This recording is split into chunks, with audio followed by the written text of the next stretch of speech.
Ceci est la deuxième partie de l'activité sur l'attention. Vous trouvez la première en description. Nous avons vu la semaine dernière qu'il n'est pas possible de faire deux choses à la fois correctement. Ou alors on peut le faire si une des deux activités concerne une autre région de notre cerveau et est automatisée. Mais malgré tout, toute activité secondaire doit cesser quand le niveau de concentration demandé par la tâche principale augmente. Donc il n'est pas possible de suivre un cours et de bavarder en même temps sans perdre d'informations. Nous avons vu également que pour se concentrer, il nous faut tout d'abord une intention claire. Sans cette intention qui est stockée dans la mémoire dite prospective, qui fonctionne malheureusement comme la mémoire de travail, c'est-à-dire qu'on doit y maintenir l'information en y faisant régulièrement attention, il n'est pas possible de rester longtemps concentré. La concentration, c'est fixer son attention sur une cible pour pouvoir sélectionner la zone du cerveau qui doit travailler, puis réagir en fonction de l'observation.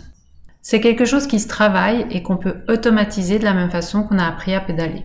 En règle générale, les tâches que vous allez apprendre à l'école, vous avez tout intérêt à les automatiser un maximum pour pouvoir les réaliser ensuite en ayant une attention qui sera favorisée par le contexte. Ainsi, vous n'aurez plus besoin de mettre une intention forte pour pouvoir arriver à réaliser cette tâche.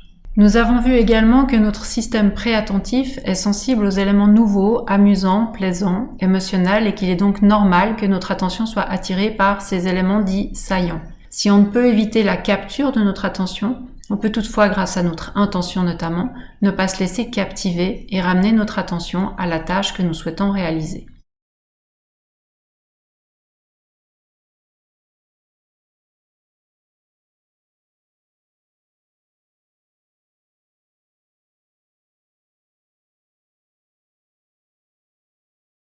Un autre obstacle à l'attention est le circuit de la récompense. À la base, le circuit de la récompense sert simplement à choisir ce qu'on va approcher ou éviter. Il fait des associations courtes pour qu'elles soient efficaces, et il est principalement sensible aux variations et aux anticipations.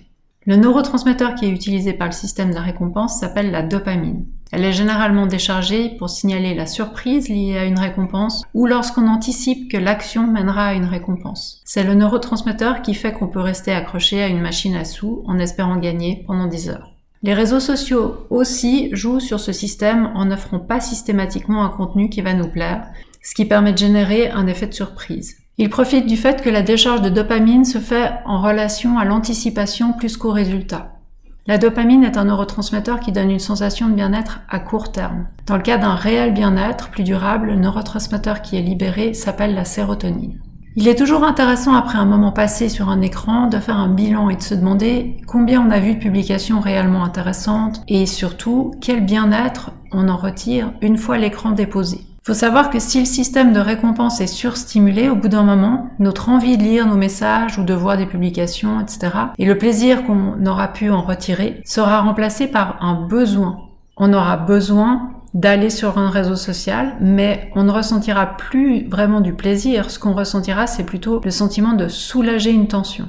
Pour revenir à notre problème de concentration, le système de récompense est considéré comme un obstacle parce qu'il est plus difficile de se concentrer avec quelque chose qui stimule le circuit de la récompense proche. On a pu mettre en évidence que s'il y a un portable dans la pièce, même s'il est éteint, la mémorisation est diminuée de 20% et le raisonnement logique de 10%. C'est pour ça que pour réviser notamment, il est fortement conseillé de déposer son portable en dehors de sa chambre. Une intention forte au début devra être mise en place pour résister à l'attrait du portable, bien sûr, mais l'entraînement aidera et l'intérêt, c'est qu'on obtiendra aussi une satisfaction plus durable qui améliorera notre estime de nous.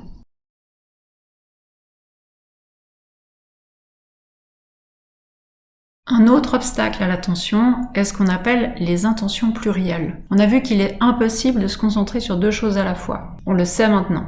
Mais il est possible d'avoir plusieurs intentions de façon inconsciente. Par exemple, vous décidez de relire une rédaction pour vérifier la structure de votre texte et vous vous arrêtez sur l'orthographe, la grammaire en même temps. Il y a de fortes chances que vous ayez perdu de vue la problématique initiale et que vous n'y répondiez pas. Autre exemple, pendant un exposé, vous devez choisir de ne pas chercher la validation dans le regard de vos pairs, mais d'être entièrement à votre présentation, sous peine de perdre le fil si vous observez, par exemple, deux camarades chuchoter au fond de la classe et que vous essayez d'imaginer quels sont leurs commentaires.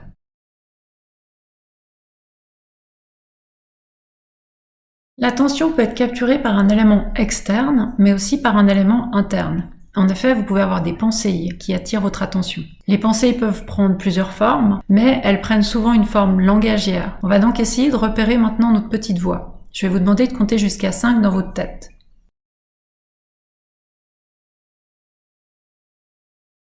Vous venez d'entendre la petite voix que nous souhaitons repérer dans l'exercice suivant.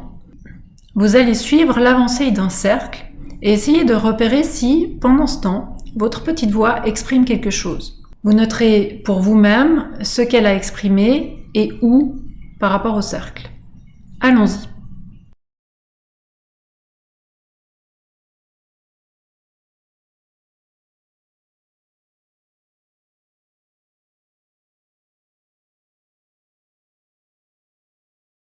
Si vous ne l'avez pas entendu, vous pouvez revenir en arrière et refaire l'exercice jusqu'à ce que vous la repériez.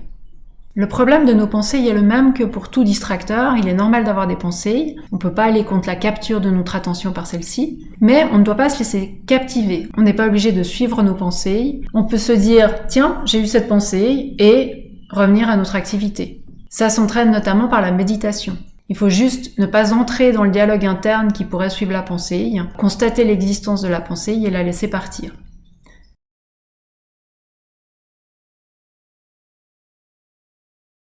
Notre corps est un bon allié pour repérer les pensées qui nous distraient. Prenons un exemple. Je vois l'heure, je me rends compte que la cloche va bientôt sonner, et donc interrompt le cours. Spontanément, j'attrape mon sac et commence à ranger. C'est un indice de ma pensée. Ma pensée y était « tiens, ça va sonner ». Mais ici, je me suis laissé captiver puisque j'ai commencé à œuvrer dans le sens de ma pensée. Donc, lorsque vous observez ce type de mouvement, il vous faut saisir l'occasion pour éviter de ranger avant même que le cours soit réellement fini, faire le choix de vous concentrer et d'être réellement présent jusqu'à la fin du cours. D'autant plus que le professeur va par exemple annoncer les devoirs ou qu'il est peut-être en train de parler du contenu de la prochaine évaluation, ce que vous devriez vraiment écouter avec attention justement.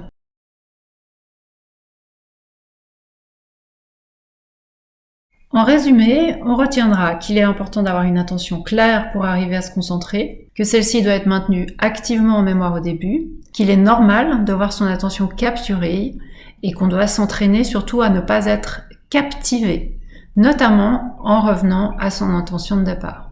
Et puis surtout, on retiendra que l'entraînement amènera à demander ensuite un moindre effort puisque le contexte nous permettra d'être concentrés.